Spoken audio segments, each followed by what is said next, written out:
Knon 89.3 FM in Dallas and Fort Worth, the voice of the people.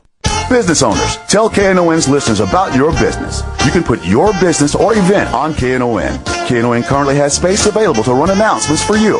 Tell KNON's listeners about your goods, services, nightclub, concert, or event. Help keep the voice of the people on the air while putting your information on the air. KNON's been named the #1 radio station in Dallas by both the Dallas Observer and D Magazine. Put your business with Dallas's #1 station. Call now for more information at 214-828-9500, extension 227, or extension 233.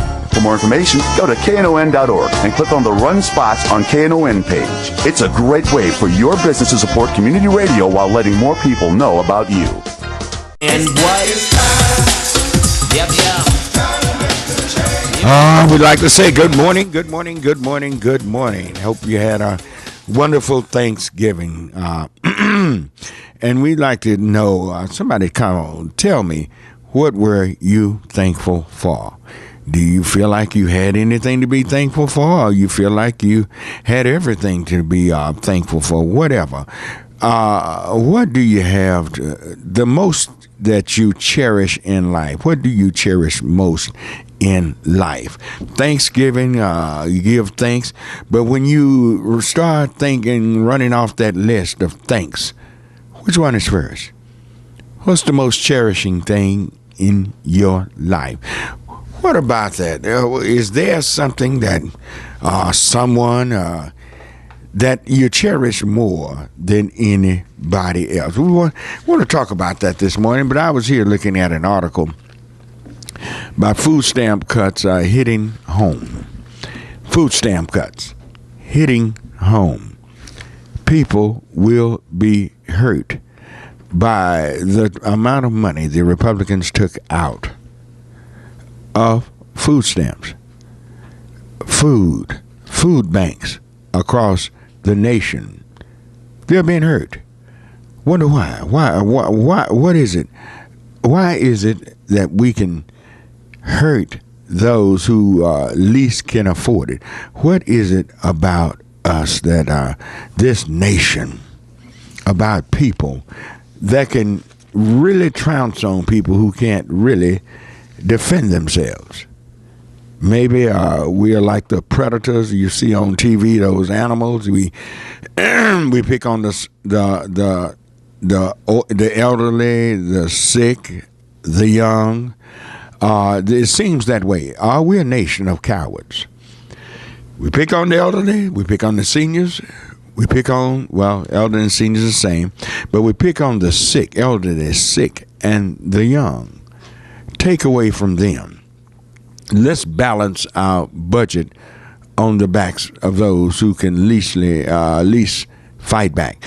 What about that? What kind of nation are we? We get on TV and talk about the greatness of America, but in turn, the greatest nation that God has ever blessed on the face of this earth will get up and take away from those who have not.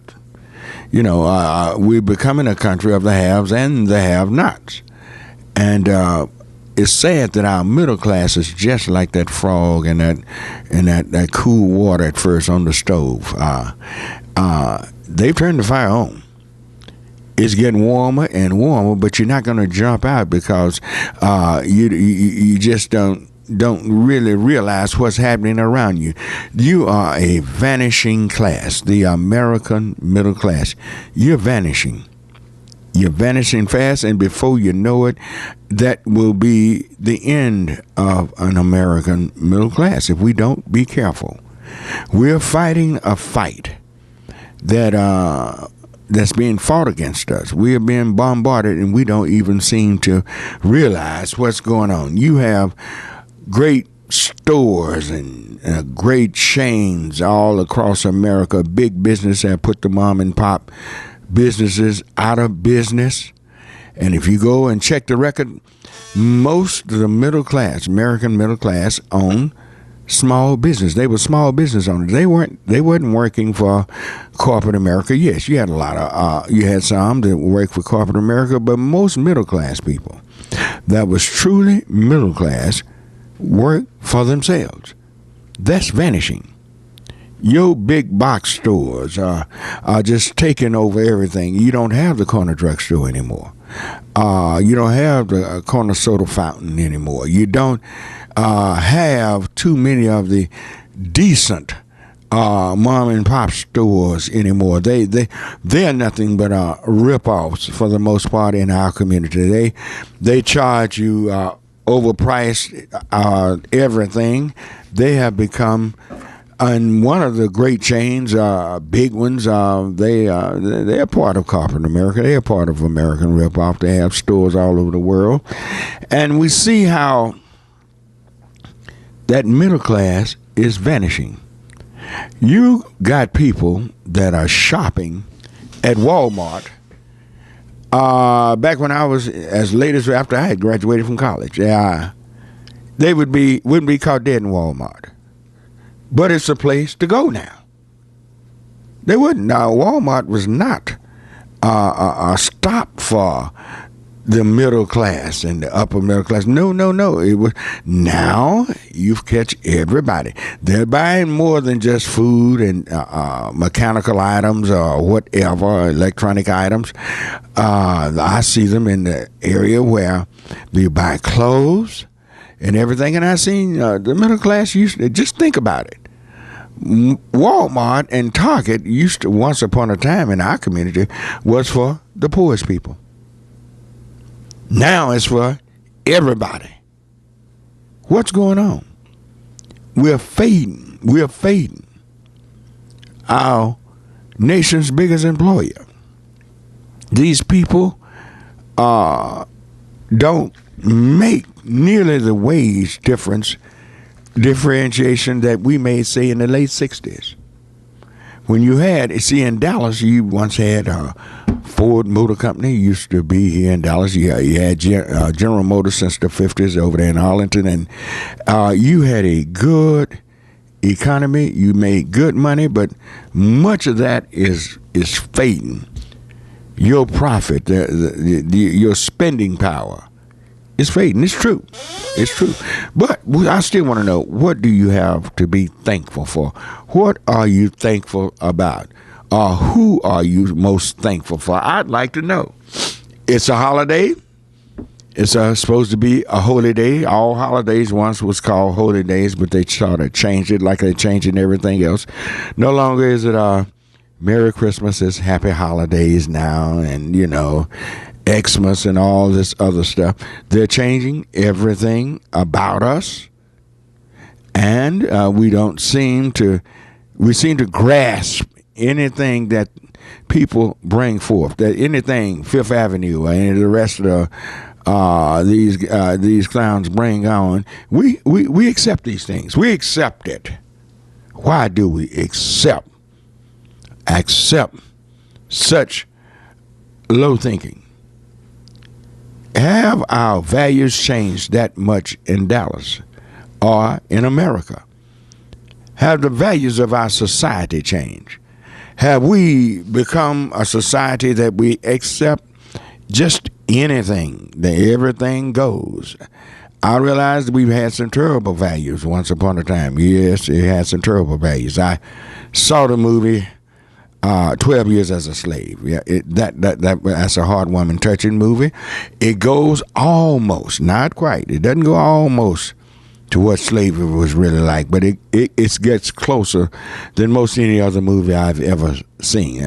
This guy was beaten just about every day, and it gets close. But those were bad values. America used to have virtues. I know we had them in our community that we were proud of, that caused us to grasp and pull ourselves up. And once upon a time, as we pulled ourselves up and moving forward, our mothers, grandmothers was on their knees cleaning someone else's floor, cutting somebody else's yard all the time. There's nothing wrong with working. I'm not criticizing it, but I'm just talking about what we called menial jobs they did these jobs and did them proudly and worked hard, raising other people's children, and then coming home and have to deal with their own.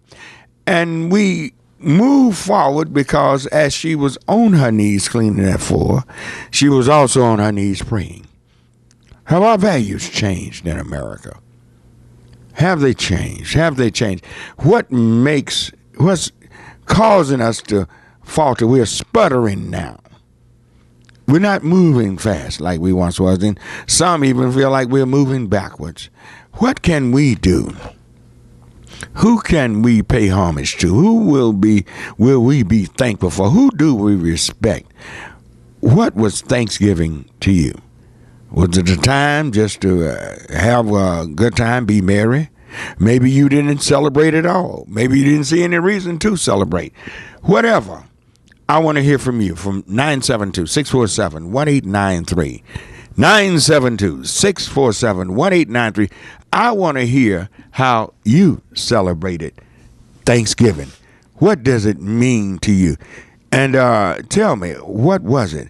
See, I remember the time, thank God, Reverend Wright is just coming to the studio. See, I remember the time that most of our families couldn't afford turkey.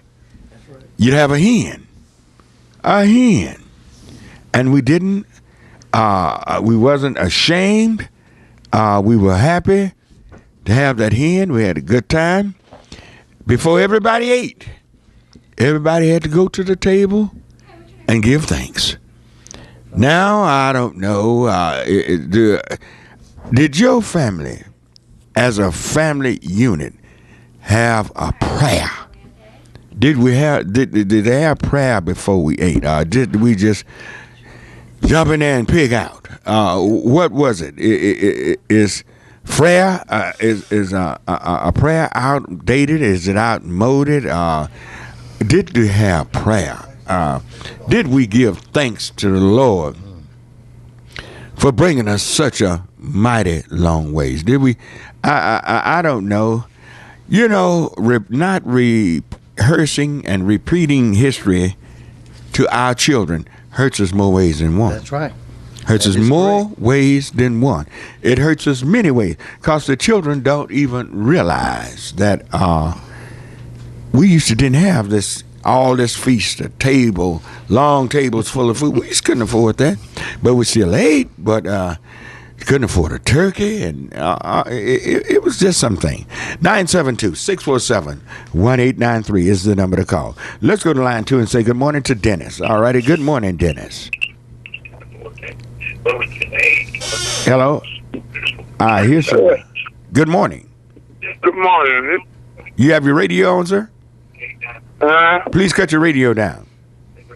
Okay.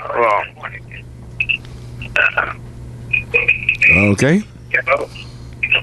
Please cut your radio down. I can still hear myself on the radio. It's a delay. You can't listen to the radio and listen to me because it's a 6-second delay. Okay. Hello? Radio is down. All right. Go right ahead. All right. I want to say that, I'm thankful for God. All right. This is what Thanksgiving is all about. God gives, He gives us everything that we need, to make it in life. Mm-hmm. And that's one thing to be thankful for. No, that's a great thing to be thankful for. Mm-hmm. And so I feel that, we all need to come together and give God the thanks. Mm-hmm. Because He's the one in control and having us, to do what we do. Well, now, can you think of any specific things that you thank God for? Well, my everyday life. Mm-hmm. My everyday life. Mm-hmm. Giving me a place to stay. Right. Dwelling, yeah. Mm-hmm. They provide me with food that I need. Mm-hmm. Mm-hmm. Thank Him for everything. He's a God of providence, is He? Yes, He is. That's great. That's great. That's a wonderful way. And did you pray before you ate on Thanksgiving Day? I thank Him for I eat, for when I wake up in the morning, I go to sleep at night. All right. Whatever it is, I know he's going to work it together for the good. All righty. That's wonderful. Thank you, Dennis. All right. Thank you for your call. That clears the line, 972-647-1893, 972-647-1893. What did you thank God for? Reverend Wright, do you think we take God for granted? He blesses us all day, every day. And the devil would destroy us if God ever blinked. If he ever blinked on us, he would destroy us. You're exactly right. And a lot of time, most of us do take God for granted. Some of us think that, I don't know, that the God we serve is a weak God. You were asking them, what are you thanking for? And you were correct, because when we came up as a family, we all prayed together, and the family prayed together, stayed together. And because of we're not doing that now, this family has become divided, and it starts with our home, and it reflects to our country. At one point, we were a country that, we said we were one nation under God, individual. We're not that one nation under God anymore until we come under attack. Now, if we're attacked by a terrorist group, then it doesn't matter what color you are. Color's not a problem. None of that is an issue, because we're one family now, because we're under attack. But the minute the attack is over, we go back to that same mentality, that divisiveness, that diversity around this country. That's a shame that as a country we do that. You were asking, and I was listening on the way in, what do we thank God for? I thank God for allowing me to serve His children. Right. On a daily basis, the way we do it. That's a great thing. It's not about me, and I thank Him for my health, because if my health is correct, I can't help nobody else. But it's about us serving and imitating what Jesus Christ did, and that's to go out and serve and help those who He considered to be the least of these. On Thanksgiving Day, I delivered dinners all day. And you served others. I served others. That's what it was about. It wasn't about me. And when I got home, turkey was the last thing I wanted to see. You didn't eat no turkey. I didn't eat no turkey. But I probably will eat some tomorrow after service. But we went out and served, and I love it, because that's what it's about. Because you bless people. When you bless people, God bless you. But Reb, look. There are people sitting out there listening to us right now. I ain't hardly no hungry folk in Dallas. Oh, Lord, y'all be surprised. And they're not all African American either. You'd be surprised. And when you were mentioning about the who food comes stamp. to my door all the time at my church and want handouts, do you know who the biggest numbers are? White people. That's the largest number on Section 8 and food stamps. And so when the Republicans did what they did, I'm handing money out the door to white people more than any other group. This country is, when you see, they're hurting. Sure they are. They're hurting. And they just don't have the voice that'll stand up for them, because they think it's about division. The Republican Party taking away that it's not attacking African American families, because majority, statistically wise, on Section 80 food stamp are not African Americans. Oh, no, and they need to understand that. We've never been the majority. You heard God's people, and it's not about color, but you call yourself attacking us, but yet we're one country. The minute somebody throws a bomb somewhere, then we all brothers again. It's your country. We all country together. I think about 9/11. It's a shame that something like that has to happen, and all of us to become one nation under God again. Yeah, white people were so friendly during the time right after 9/11. Oh, we cried in each other's arms. But the minute your family, it's your country. Yeah, and I know you're gonna help defend it and everything. Well, why can't we be kind? Why can't they be kind year round? I was watching that movie on yesterday, 12 Years as a Slave. You've seen it? I've seen portion of it. I sat next to a white lady and her husband.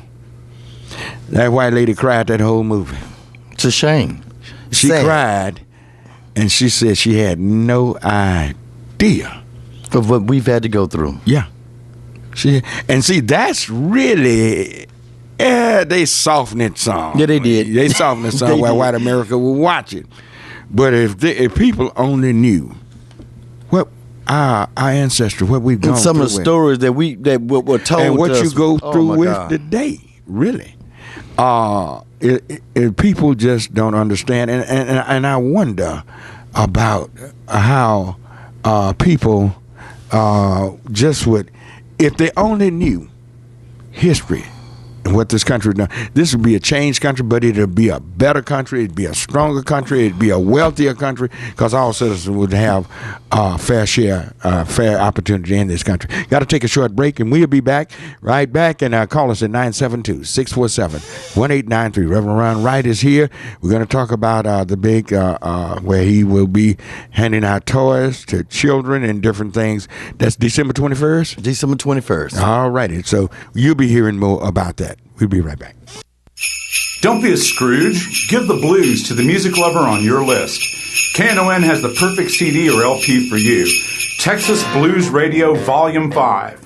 Texas Blues Radio Volume 5 features acoustic blues, instrumental blues, party songs, somebody done somebody wrong songs, baby got a good thing songs, six-pack and devil's back songs, gumbo, jive, T-bone, and hip-shaking songs from a fine selection of great Texas blues artists. So do right by the blues and give some Texas blues this year. Texas Blues Radio Volume 5 CD is available at knon.org.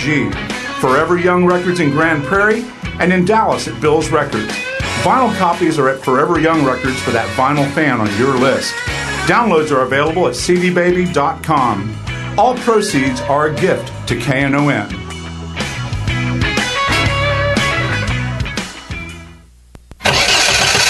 If it's time to get rid of your old gas guzzler, the KNON Vehicle Donation Program can help.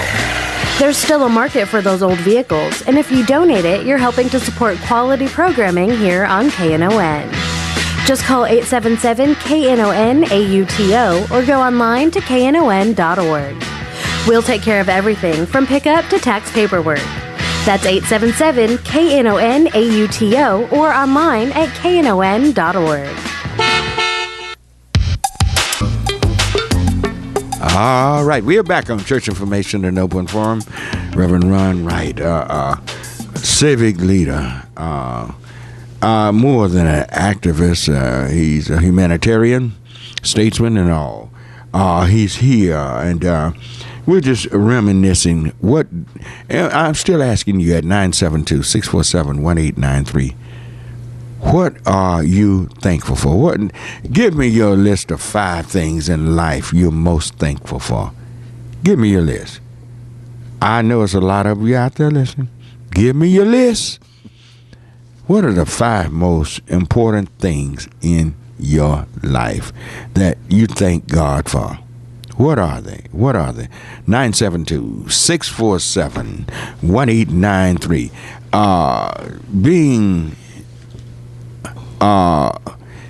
People would have, I'm sure, different things on that list they are most thankful for. And, you wonder about people. Where do we place our priorities? What's important to our lives? What's important to us? At one point, we used to be neighbors. And what was important was we looked out and took care of each other as a people. Mm-hmm. We I got your back, you got my back. If I had some salt, sugar, or some meat, some bacon, right. If I had some, you had some. Right. If I run out, I got some because you got some. Neighbor call, can I borrow a little shortening? Come on down and get it. Send the kids over. Come get it. Yeah. We went from that, and when we, as the genocidal attack divided the families, we took the neighbor out of the hood, and that's why the kids say it's a hood now, because the majority, ain't no neighbor, huh? the majority of the people that own those houses, that are in those houses, are women, because the government has put them on Section 8, and they could have everything they wanted but a man, and that's what God created them for. And so as the father left the household, the neighborhood was destroyed. So it went from neighborhood to hood. See, when that man left the house, the boys started running the neighborhood. Sure. The boys. And the man didn't want to leave. The man had no choice. Mm-hmm. The boys, and see, and what's so bad about it, the government was slick. They always had the snitches in there. Yeah. Because you'd have a woman, maybe she didn't have a man. She called the guys downtown and tell them, well, she got a man coming in every night, and then they lay dead. They would go and check. Yeah.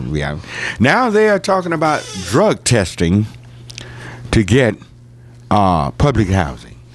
They're gonna you can't get public housing. That's what they're pushing. If you got a dirty UA, you can't. These are the things, that's criteria that should have been met years ago, but they wouldn't have been met if you hadn't planted drugs in those communities.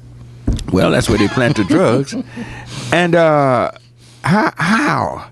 Okay, say the mother had smoked a joint, took cocaine or whatever. So you're going to sit the children outdoors because of the errors of the mother's way. Are you going to tell them you can't stay here because your mother has tested positive? If there happened to be a father in the house, he's tested positive, so she's going to lose her Section 8. This country, what is going on? We are so hard-hearted and cold-hearted. Now, it's not the children's fault. I know that. Then they say they don't care, and they say they're so. These senators and these congressmen are saying we're sick of them living on the public dole, getting government money. Guess who signed their check? Absolutely. The money they are making is from the government. It's from the government. I mean, this is utterly ridiculous. This is so ill-willed. And why are people so angry now? What are they angry about? Because of a black president? It's all coming out now in the wash. It's as if President Obama is the worst president this country's ever had, and he is definitely not the worst. Had the Republicans worked with him, this would have been maybe one of the greatest. One of the greatest, but they've been virtually attacking him simply because of the color of his skin, and that's unbelievable in a country that you say you serve God now, and we're together. Here's where I indict decent white America. You're too silent. And silence. And y'all know we're not lying. There are a lot of white people out there listening to us. No, we're not lying. We're not lying. That vocal group, that right-wing vocal group, you need to fire back on them. You need to let them know they need to cut that mess out, because many of those right-wingers are poorer than black folks. They are. Sure they are. See, we can survive without a whole bunch of stuff we always have. We always have been able to do that. Yeah. Eli Wiesel said, in silence helps the oppressor and not the oppressed. Mm-hmm. And so as we keep our mind, if you're not going to say anything you know is wrong, it's going to continue to go on. Yeah. They were protesting out there the day, and a lot of the signs were saying impeach Obama, but you didn't say that with George Bush. Come on now, you didn't say that with George Bush. Possibly could be one of the worst presidents we've ever had, but you didn't say that. Yeah. But it's just it's not about, like you said, it's not about what the president has done. Is that this it's about us not giving him an opportunity simply because he's black. Yeah. The Republicans, the night of the inauguration, they admit they came together and said, no matter what he proposed, they're going to oppose. They're walking in lockstep against him. And we might as well tell the truth. I'm going to tell the truth on this program. Yeah, it's pure racism. It might as well tell it like it is. You reap what you sow, Pastor. Yeah. The same thing that's making them laugh is going to make them cry. Oh, yeah. Because the demographics of this country is changing, and it definitely in the majority is not white America. And so it's going to be a point in time where they don't have a voice, and nobody cares what they think or what they say. In this room alone, I have an American Indian, I have an Asian lady, and 2 African Americans. This is what America is beginning to look like. This is America. You might have an American Indian, your next president. You might have someone from Asia. And Christians, you might as well get ready. You're going to have people of Islamic faith become elected. You're going to have people of other different religions.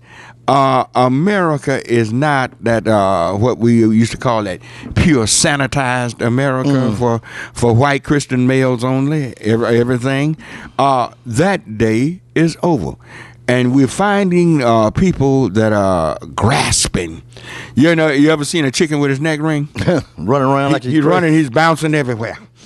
But he's dead. He's done for. It's over. They're bouncing everywhere. They're doing everything they can. But that's over. And they don't. See, I'm going to tell you what's motivating.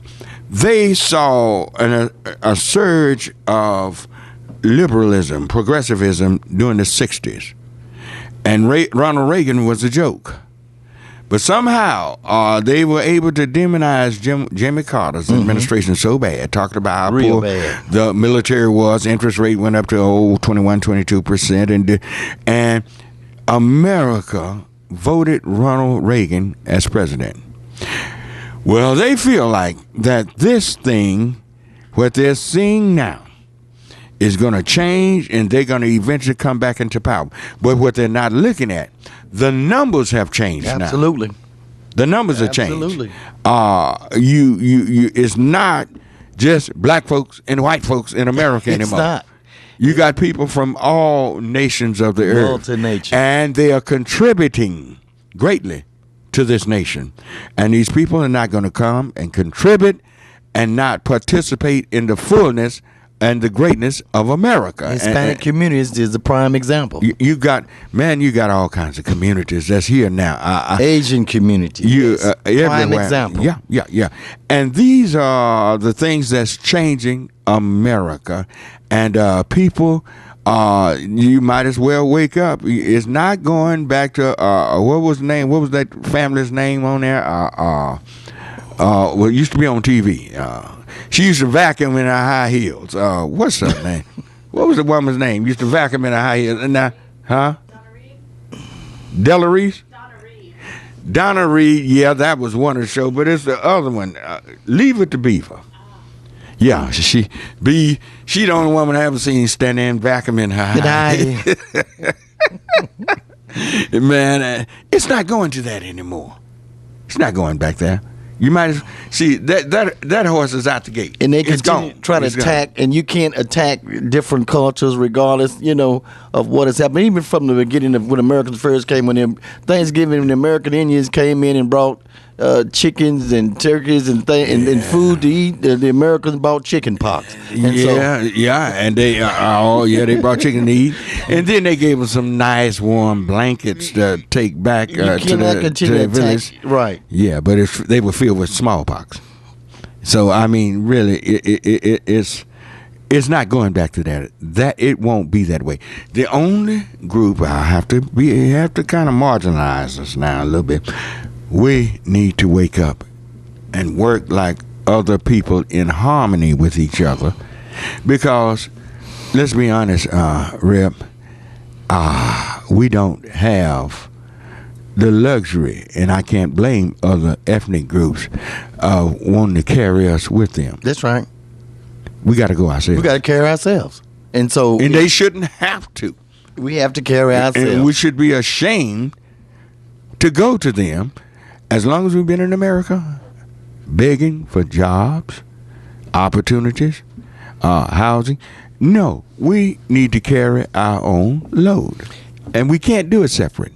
And the sad part about that is, as Christians, as pastors of churches, right, we don't even come together to work. If and leadership reflects attitude. So if churches can't come together to do nothing to help our people, why would we need to come together ourselves? A lot of this we can't blame on white America. A lot of it, majority of it, is our own fault because we do it to ourselves. The historical significance on white America, and but it's lasted so long. We've talked about this for years, and we try to wash over it and everything. Yeah, they still have a lasting part in this, but we have enough people, enough opportunity, and we had the role models to put us over. Because I can remember South Dallas. Man, we own some everything, even in South Dallas. Even in South Dallas. Yeah.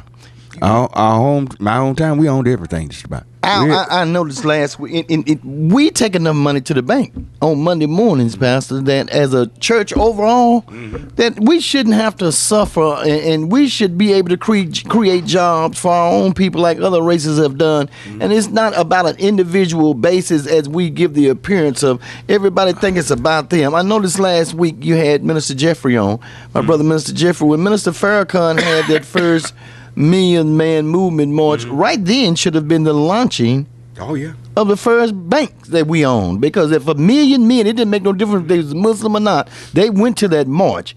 That should have created the first economic uprising, if anything, that should have been the first thing that took place. And so, and then it's not this them, but on the church side, every Monday we taking millions of dollars to the bank, but we can't create jobs for our young men. Okay, why can't a mega church buy one of these franchise stores? Why couldn't they buy Walmart? Sure they could. The millions of dollars that they put in church, and Target, one of the McDonald's, and put some people to work. They could buy, several McDonald's. By McDonald's. Over in the southern part of Dallas and South Dallas, along that same road, is a whole big old empty warehouse. You mean to tell me we can't buy that warehouse and put people to work and generate some funds for that entire community? And see, in most cases, one mega church could do that. One mega church. You boast, you brag, many black people brag and boast, I go to this mega church. What is that church doing? Yeah, they built some houses. One of them did build some houses and everything. But you need something to create some jobs. And was the building the houses to save you tax-wise? No. Is that why you built them? Because you were making too much money and the government was going to take it? And so that's a way for you to create a way of keeping your money in? Or did you do it because that's what God wanted you to do? Because if that was the purpose, then you would continue to keep doing those things. Right. On a daily basis. We serve, Pastor, you and I, we serve God's people on a daily basis. Right. Not every now and then, not because it's Thanksgiving, not because it's Christmas. These might be the times that we catching hell 24/7. 24/7, 7 days a week. And so you might hear about us doing something on these holidays, but we do it on a daily basis. And some of those every day who come down for a photo op to be seen putting a plate in front of someone, they make me sick of my stomach because they're not coming back till next year. There's no way that the churches shouldn't have bought, and I noticed Dan Ragsdale has got habitat houses in the southern part of Dallas, but the churches shouldn't have bought all of those empty properties and rebuilt homes and created their own. You could take a church should buy all them houses from Diane. And those Diane, are habitat houses. Yeah, they might not. Yeah, but they could buy them. They still a home for somebody. Homeless. Foxes have holes, and birds have air have nests. I am in the process of meeting with the meeting that me and you both went to at the little church down there didn't really turn out. I'm meeting with Wells Fargo after I leave here today. That's why I'm kind of drilled like that. They're going to give us the information about how churches can get these foreclosed homes. And put their people in houses that's been written apartments. We sure have the people to put them in there. Yeah, and so I'm meeting with them today. They talk about that, but many of the poor go to churches. I mean, they say what we don't do. It ain't a Sunday. My church don't spend a lot of money helping people. But you don't get that on the evening news. You're not going to see that. No. That's right. And I never hardly even talk about it here on the radio because it's nothing to boast about. It's something that you would help give. And I tell you what, let me tell you a great man, a great fella, Ike Steen. He's a part of our humanitarian awards recipients this year. Oh man, this man is tremendous. This man, he gives to this radio show. He gives, and thank you, Mr. Steen. He can barbecue too. Boy, did you get a turkey? He brought me a turkey and brought me a ham too. Thank you, Ike, man. He blessed some people yesterday. I delivered some of his turkey. Yeah, man. He's bad, partner. Yes, sir. And he's not giving a dime for this. Yeah, he's a part of the Justice Seekers Texas humanitarian recipients this year. For the things that he do in the community, despite what he's been through, he continues to help his people. And he continues to fight for his son. Yes. Let's take some calls. Let's go to line 3 and say good morning to Pastor Moss. Oh, it's break time? Oh, man. All right, we'll take it. Reverend Moss, hang on. I'll get you when we come back. We'll be right back in a second. Knon thanks you for your pledge to our recent pledge drive. Now it is time to make your pledge count. Be sure to send it to Knon 5353 Maple Avenue, Dallas, Texas 75235. If you missed our pledge drive, you can still support community radio by donating online at knon.org. Your pledge only counts if you pay it. Knon 5353 Maple Avenue, Dallas, Texas 75235. Be sure to include the name of the show you are supporting. For questions about the pledge drive, 214-82 828-9500, extension 234. The Dallas Volunteer Attorney Program, a joint initiative of the Dallas Bar Association and Legal Aid of Northwest Texas. It is an organization dedicated to increasing and enhancing pro bono legal services to the poor in Dallas through the recruitment, training, and support of volunteer attorneys. DVAP offers numerous legal clinics for Dallas County residents. For more information, dallasbar.org/DVAP. All right, we're back on Church Information and Open Forum. I'm Marion Barnett, your host.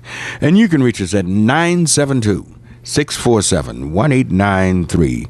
972-647-1893. Let's go to Reverend Moss on line 3. Maybe we get him this time. All right. Good morning, preacher. Good morning. How are you this morning?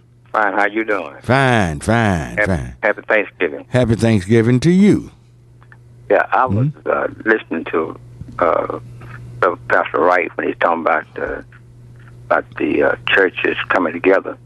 You know, a lot of talking about the making church and all these things. Mm-hmm. Did you know that most of blacks, I would say most blacks, but all blacks are not Republicans and all blacks are not Democrats. Back in the 40s, y'all remember back in the 40s how the churches were came together as one.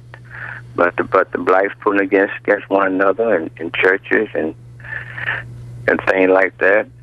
But if you notice, back in the day, about our years 39, when they were going to the soup line and everything, you know, people came together then, and somewhere somehow the black race have failed apart.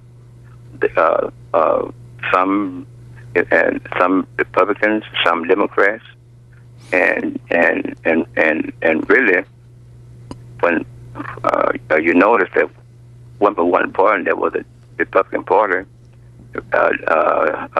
Roosevelt organized the Democratic Party, and that's when everything seemed like the both came together. Now we done got apart. Well, for some reason, somehow. Back in the day, you're talking about most African Americans were Republicans. Mm-hmm. Yeah, Our first big launch toward into the Democratic Party was Harry Truman began to move it. Roosevelt had began, and by the time Truman got there and was beat Dewey in '48.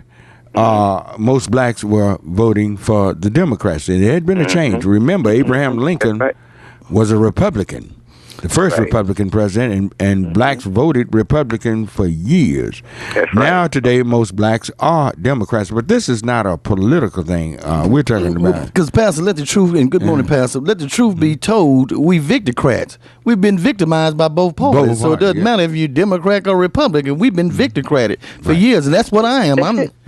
We've been victimized by both parties. There's a myth that even go through until this day that the Democrats were the ones who pushed the Civil Rights Bill. No, they had the help of a lot of Republicans back in those days. You're talking about Everett Dirksen, Henry Cabot Lodge. All of these were big, strong Republicans that push civil rights, open housing, and voting rights. You had a lot of Republicans, although you had a Democratic president that signed it, Lyndon Johnson. But you had a very conservative president before Lyndon Johnson that black America just loved.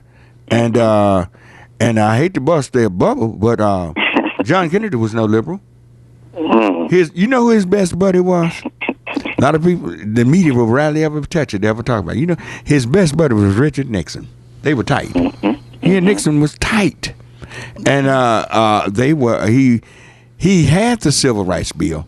This was pushed on him by Hubert Humphrey. All right? And you take people like Hubert Humphrey, he's the architect of the Civil Rights Bill. They pushed Kennedy. Kennedy had to go with the flow because African Americans was the margin of difference in him winning in 1960. It was African Americans put Kennedy over the top.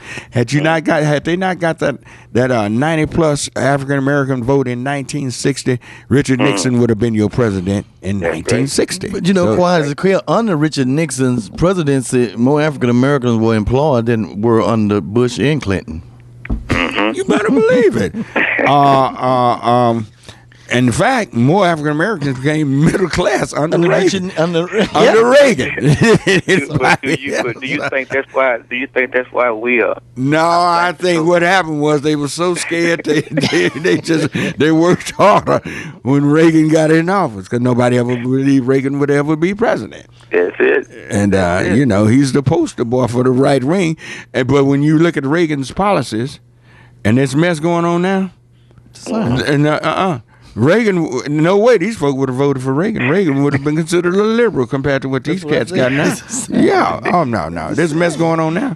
No, Reagan was nowhere near this far right. What do you think is going to take for the blacks to come? What do you think is going to take for the blacks to come together? Yeah. Well, if I give you a historical fact, rather than what I really would like to see, historically, oppression brings us together. Exactly. I was about to say the same thing. Oppression. Biblically wise, in the children of Israel, a whole generation had to leave in order for us to get back together. Right. Oppression seems to bring the black man together. It's sad that we have to be severely, overtly oppressed in order to come together. That's true. And then, but that's the way it goes. Thank you, preacher. We can't pair with one another because there's some black businesses.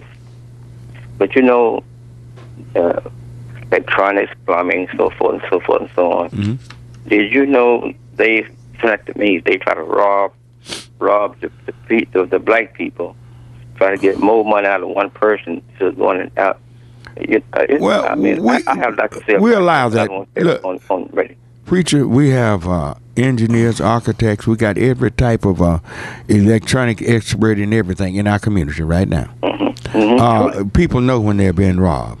There's a difference now, and we need to take advantage of this difference.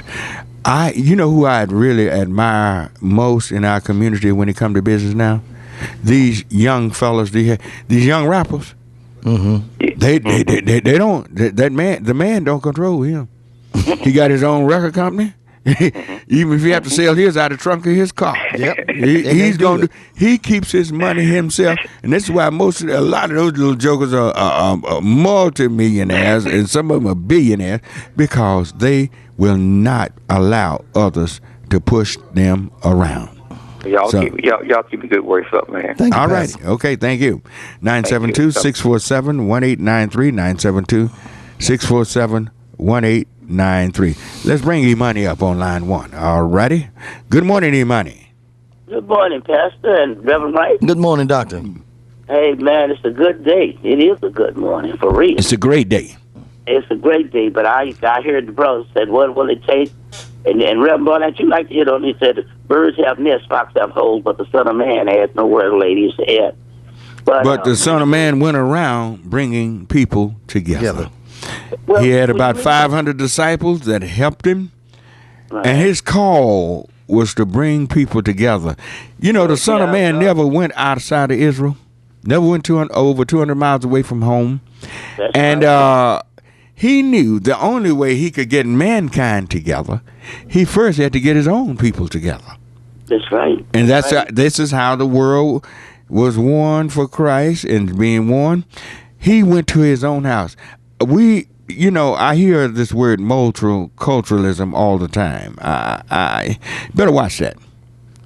Until we get ourselves together, how can we run to other people and want to be a part of them? Because usually when we run into somebody else and want to be a part of them, we're asking them for something. I'm tired of us going to other people begging. Let's be men and productive women like other ethnic groups. Everybody is trying to get ahead because America is the nation you get ahead in. It's the most blessed nation on the face of this earth. And how can you be in the midst of all these blessings and don't want to take advantage of what we got going on here? How can you? Well, what I did, I studied Willie Lynch real carefully. envy, jealousy, and distrust. And remember, a lot of them, Jesus said also it's going to be a many coming in his name, and they were going to be called wolves in sheep's clothing. Mm-hmm. They have a reality show that they show all the big-time ministers and how much they got. Man, that's sad. That's sad. That's sad. That's sad that they would get on TV and disgrace the ministry like they're doing. That's a disgrace. That's a disgrace. Well, what I did is I've already got my money to the bank already. I'm going to trust, respect, you, Reverend Wright. I respect you. I love you. And guess what? I'm not happy. You know what happy means, don't you? Gay, huh? Mm-hmm. So I want to let you know that I have started already, and I always start with the one, yourself. Mm-hmm. And that's what I'm doing. That's wonderful. That's wonderful. My way of doing it, you first pay your tithes. Pay God first. Pay who your sustainer, your provider, who gives you everything, and then pay yourself, and then move forward from there. Be very careful in the use of money, because remember, Jesus talked about money and hell more than any other thing in the Bible. We think he talked about love. No, it wasn't. It was money and hell. It was. That's what Love Jesus. is the key. Love is the key. I can respect you until I love you, and you got to love God before I can love you. Mm-hmm. So you guys get something going. I don't mind. I'm already gonna pay Knon next week. All right. But what I'm trying to say, we talk, but we gotta actually act now. It's time, because they really got this pipeline open, and they sucking our people up in that system, and they making a lot of money off of what we call the modern day slavery. Yeah. So Reverend Wright, you call it. You're Reverend Barnett, and I'm ready to pay. All righty then. Thank you, Lord. Thank you, Imani. That clears the line. 972-647-1893. 972-647-1893 is the number to call. When we are looking at the billions of dollars being spent, say from Black Friday started about 2 weeks ago. And America's gone so far after greed. We're greedy. It's a greedy nation. It's a greedy nation. But the greedy takes advantage of the needy. We understand that. But why are we so needy in many ways, and we can't operate in a sensible manner, always taking our dollars out of our community? Let me tell you something, black people. Listen to the commercial. Today is what day? What's the commercials been saying today? They designated today. Is this the small business day? Yeah, small business day. I think one of the credit card companies, somebody is pushing that. I've seen it a few times on TV. To do business in your own community. Do business. Listen to what they're saying. Dr. King said, when you do business in your own community, the money stays in your community. But if you take it out of your community, it's gone. It don't come back. No, it's gone forever. It's gone. Come back. Listen to what they're saying. I don't know if this credit company is sending a subliminal message to us. They are. The minute, we done business in our community, Pastor. Back in the 60s and 50s and the 70s, we done business in our own community. Right, and the money stayed there. And the money stayed there. But the minute they said we could go eat out at Furs out there off of 67, we left our community and never came back. And it shut down restaurants. It shut down grocery stores. And then we sit back and don't understand why, economically wise, there's nothing going on in the southern sector. Do you think we just don't understand that if I spend my dollar right down the street, that means somebody in my community got some getting some residual effects off of my dollar, and somehow it'll come back to me. 64 cents will stay in that community. Yeah, but yes, it will. But when we take our dollars everywhere else, and they made that money is gone. And you made a statement a while ago about black businesses. Most black businesses have to charge that large amount of money because you ain't doing business with them until I ain't got nobody else to call. Let me go on call Lil Bubba. Yeah. And Lil Bubba gonna charge you. And you going to them trying to save some money. Out of desperation because you can't afford to go nowhere else that you done spend all that money. Now you coming to him and you want him to give it to you for nothing. Yeah. You want him to cut you a break. I tell you what, let's get a job line in right before the 8 o'clock hour. We'd like to say good morning to Mr. Greg Barber. Good morning, Greg. Good morning, Greg. Now you coming to him and you want him to give it to you Greg, you ready?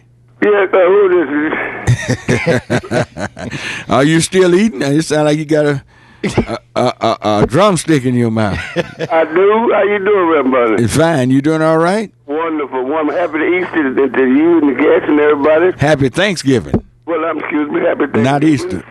It's a little early, Greg. Wait a minute. You might be lit up like a Christmas tree, aren't you? No, I just want to see if I'm on the right show or not. But the main thing I want to add to this morning's concept is that, Pastor, you know, I'm a product of a lot of black men that didn't trust the church. You know, and I think you know where I'm going with this. A lot of black men, because of what the church has did in the past, and I'm not saying that they have not did great things, but I'm saying that how can we get that demographic of black men, especially that are I would say well-to-do, and that could really help the community to come back to a neutral point to where they can agree upon and feel good about supporting. You are so right. Here's what. Well-to-do black men and black women, don't leave the sisters out, because there's plenty of them that are well-to-do. Yes. If they can live out in the suburb wherever they want to live. That's their business. Wherever they want to send their kids to school. That's their business. But they can still invest in our community. Do you realize?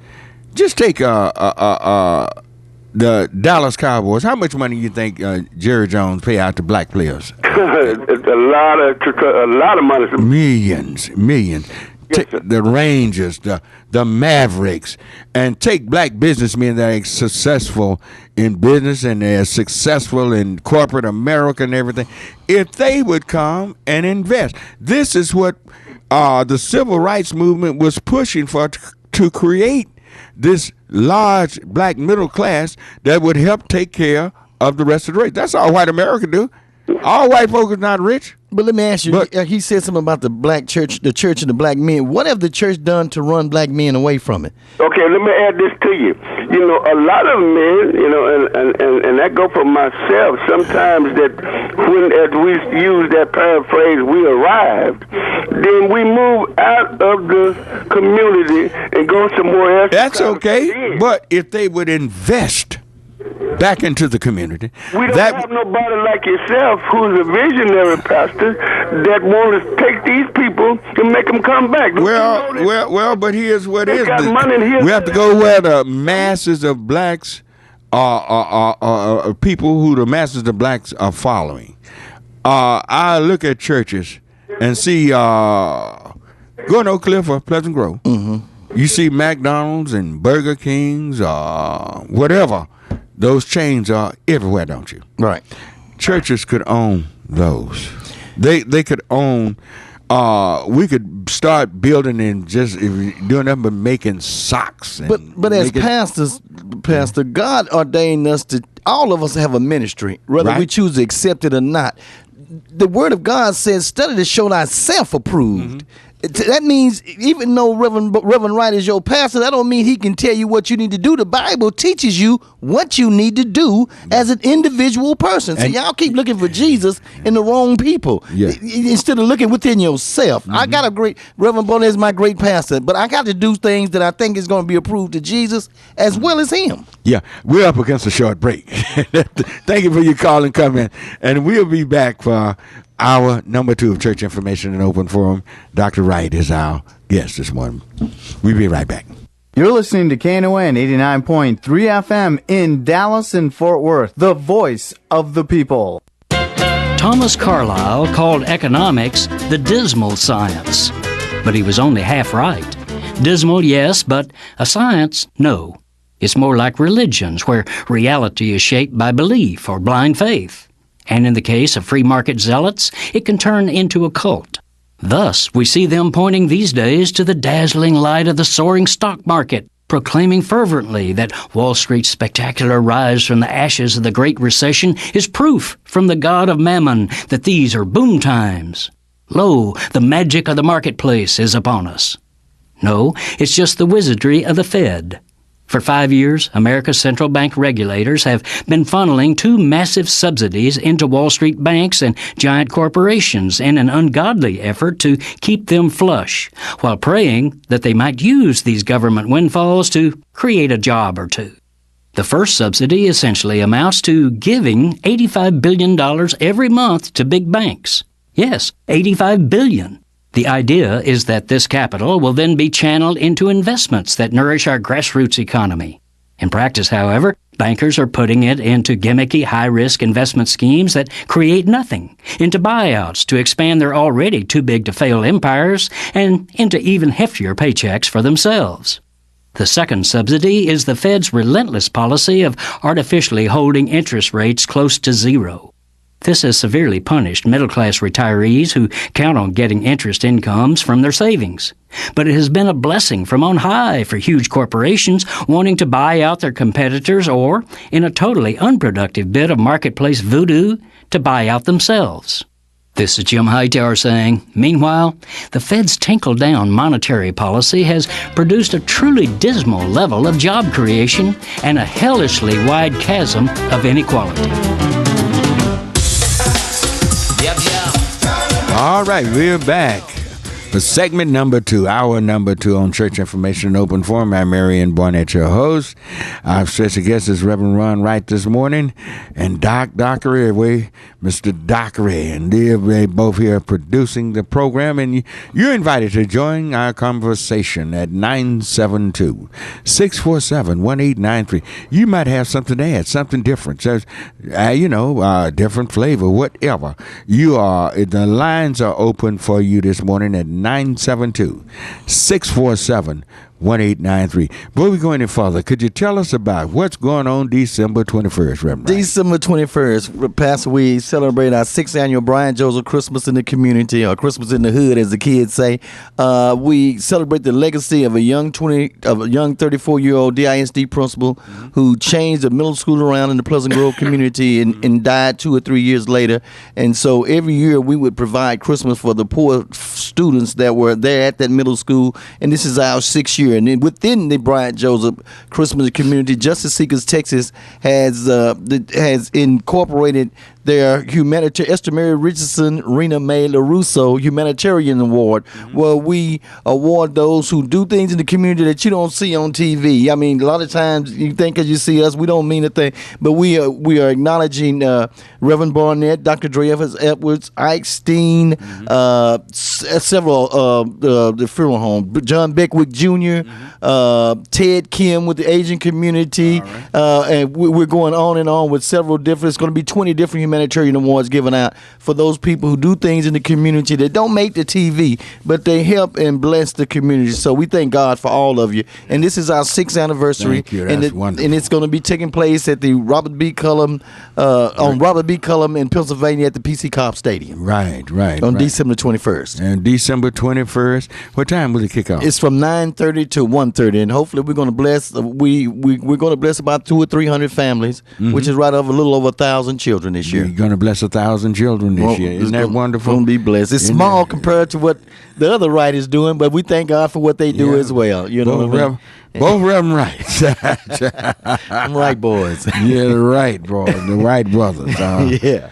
And it's something great. It's something grand to see those children's eyes light up as they get all those toys and happy, and to give and do things for others because I remember growing up, one of the saddest things that you want to hear and everything, one of your playmates or one of your friends, some boy, kids, that they didn't get nothing for Christmas. That was always a sad situation. I know it's not about toys and all of this, but still we're dealing with the minds of children. But even back then, Pastor, as a community, somebody would see to it that he got something. Mm-hmm. You know, with us, my mother would try to. Our Christmas tree looked like Walmart. There was so much junk up on it. We'd have to get up at 4 o'clock in the morning to start opening up presents. Yeah, we couldn't wait to get up between 3 and 4 o'clock. Yes, sir. We couldn't wait to get up. Santa Claus had been by then. Yeah, we tried to catch him going out the house, but I guess we couldn't catch him. But we would never get up could at 4. catch that rascal. We would get up at 4 o'clock and have a great time. The family would come together. We would pray, and then after we got through with our toys, it'd be about 6. We'd eat breakfast and take a nap and get back up, and it would be Christmas. You had your cap pistols. Yeah, I had the cap pistols. Well, you know, with me, I had a stick horse. I had a tough Christmas because with me, I had a twin brother. So everything he opened, if he opened it before I did, we ended up getting the same thing. So I used to just sit back and watch him open up everything. So you know what you had. Yeah, I knew what I had. Yeah. Couldn't wait to get old enough to start buying my own clothes. But it's a wonderful thing to see children made happy. Yes. I don't know if there's a much greater feeling here on earth than to see children happy to get things and have something to play with, some toys and different things like that.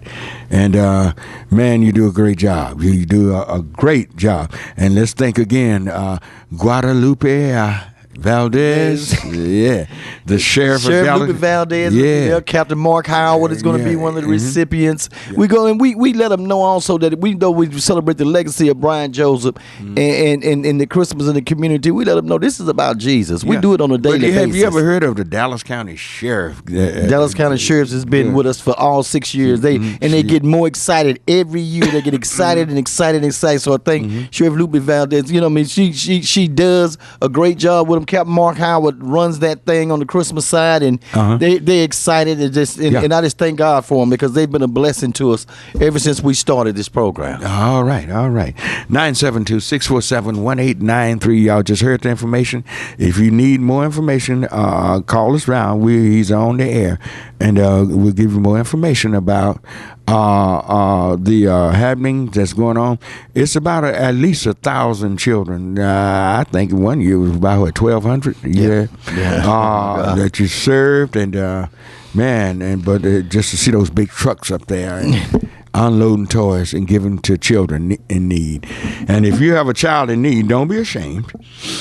Don't be ashamed. You can be down this year and up next year. You give away something. That's right. It's all about trying to lift each other up. And that's what we're focusing on, the struggling middle class family, to stop them becoming homeless family. We're doing a proactive approach. Take that money and spend it on something else. Right. Yeah, to keep you home. All righty. Let's go to line 3 and say good morning to James. All righty. Good morning, James. Yes, good morning, Reverend Barnett, Reverend Wright. Good morning. Good morning. James and Tyler's team. We enjoying the weather. I want to say thankful for the guest you had on last week. Brother Muhammad. Yes, Yes, sir. Thank you for a great unification from what his message was. Both messages from both of you. It's about unification, yes. Yes, sir. I thank God for Jesus. I also thank KNON for Reverend Barnett and the family. Is KNON number 2 in your life? Well, number one is going to be the Lord Almighty Jesus and my wife. I'm going to put my wife. Yeah, you better clean that up. All right. Yeah, I'm going to clean that up.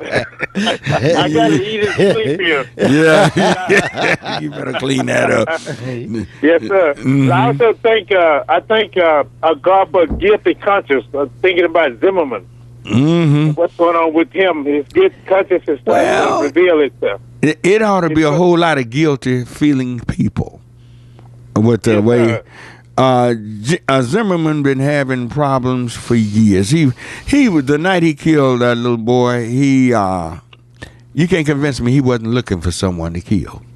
He was looking for someone, and to shoot down, it's not even justifiable for a black man to go out looking to kill a white child. You had a black police officer that shot a man in a wheelchair, and they're going to, trust me, he's going to get some time. Oh, he's going to get some time. And he's a police officer. He's going under jail. Yes. He's going under the jail. But it happens on a daily basis when black men get killed by police officers and nothing happens. Shame on this country. That's a shame on the country that would allow that to happen, and he's constantly getting in trouble and more trouble. And let us look at the justice system and say, you're not blind. You peek and seeing who you want to set free and who you want to crucify.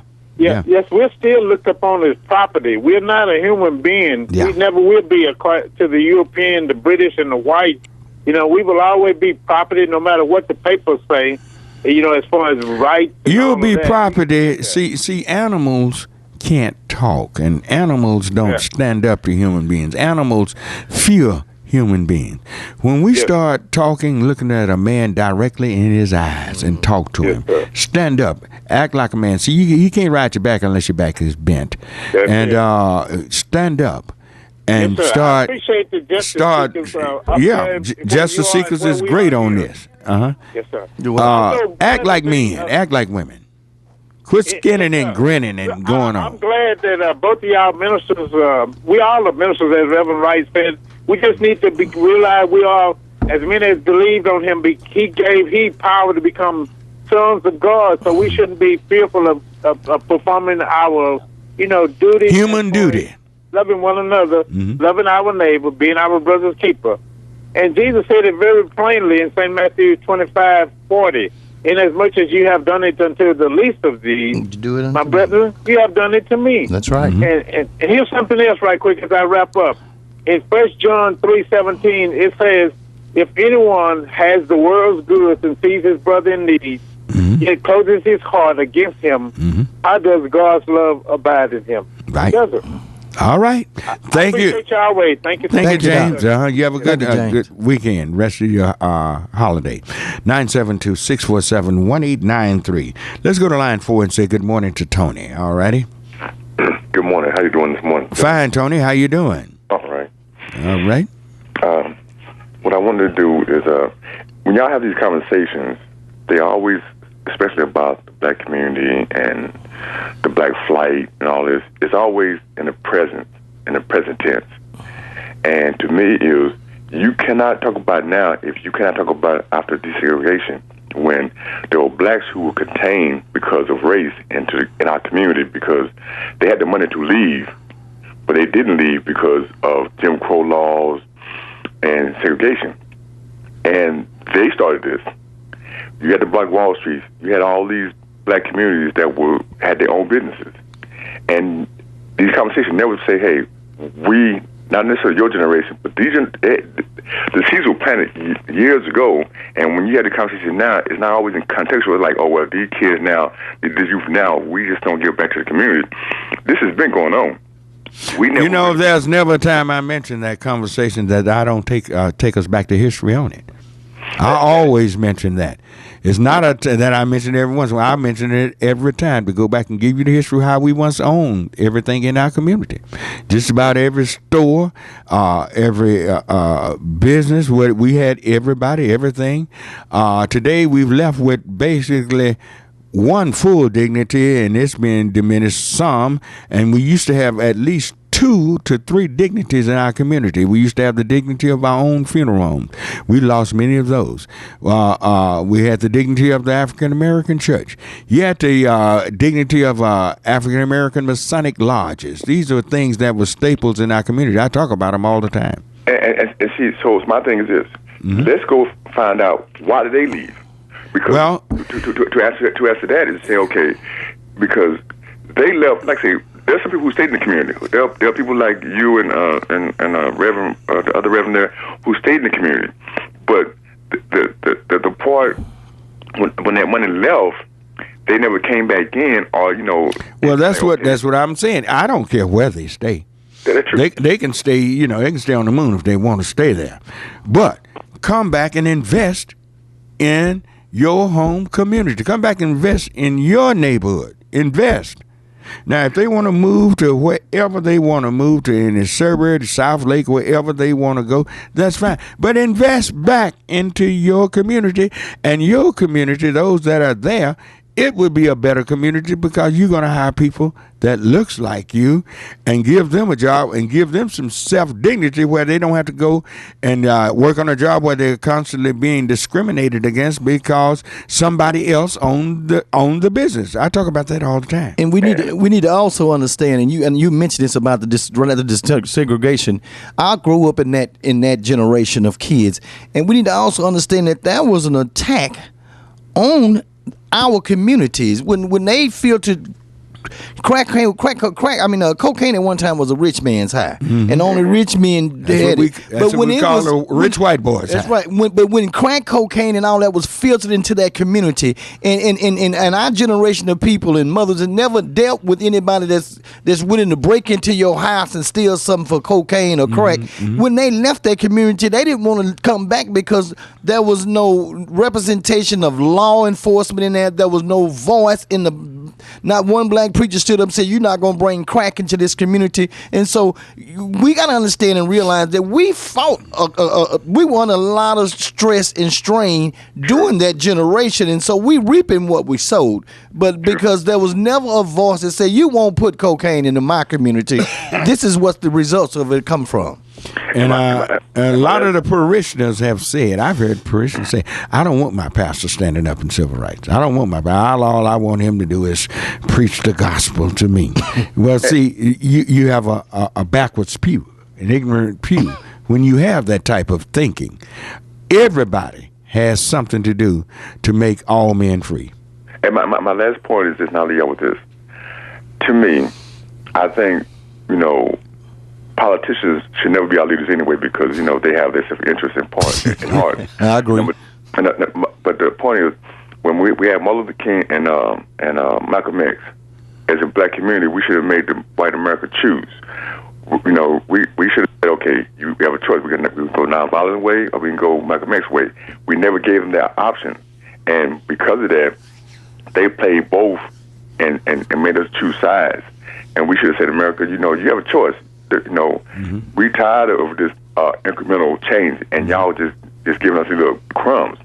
And that's why that movement in the 60s happened the way it did, because at some point you get tired. The choice really wasn't ours. Now, I'm telling you exactly what Ralph Abernathy told me, that the choice was made by John F. Kennedy.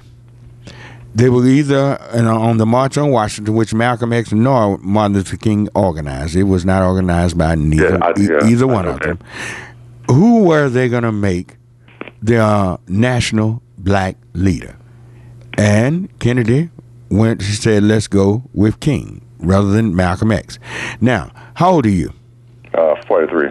Let me tell you something. In Malcolm X's lifetime, Malcolm X was not a widely known leader in his lifetime. Did you know that? No. Ain't nobody gonna call in and refute me. Most black people had never heard of him. They had heard of Dr. King. Most black people had never heard of Malcolm X. Until he died. They had heard of Elijah Muhammad, but they hadn't heard of Malcolm X. They had never heard of him during his lifetime. They heard about him the day he got killed. That's when black people heard it for the first time, basically a lot about Malcolm X. See, it's good. We are still around, those who are old enough to remember. He was not. He was known throughout the Muslim world and with some black leaders and people who really stayed on top of things. But the average everyday Joe couldn't have told you who Malcolm X was to save his life. And just like the church, a lot of the Muslims didn't respect Malcolm X because after his tour overseas to come back and let them know that there were white Muslims, they weren't necessarily in agreement with what taught is in Islam to hate was not really true Islam. Right. He came back with that message. And so he wasn't appreciated under the Muslim religion because they thought he was you a sellout. Mm-hmm. All right. All right, gentlemen. Thank you. Thank you.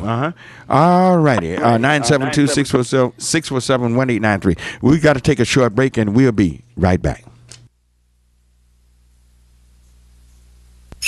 Don't be a Scrooge. Give the blues to the music lover on your list.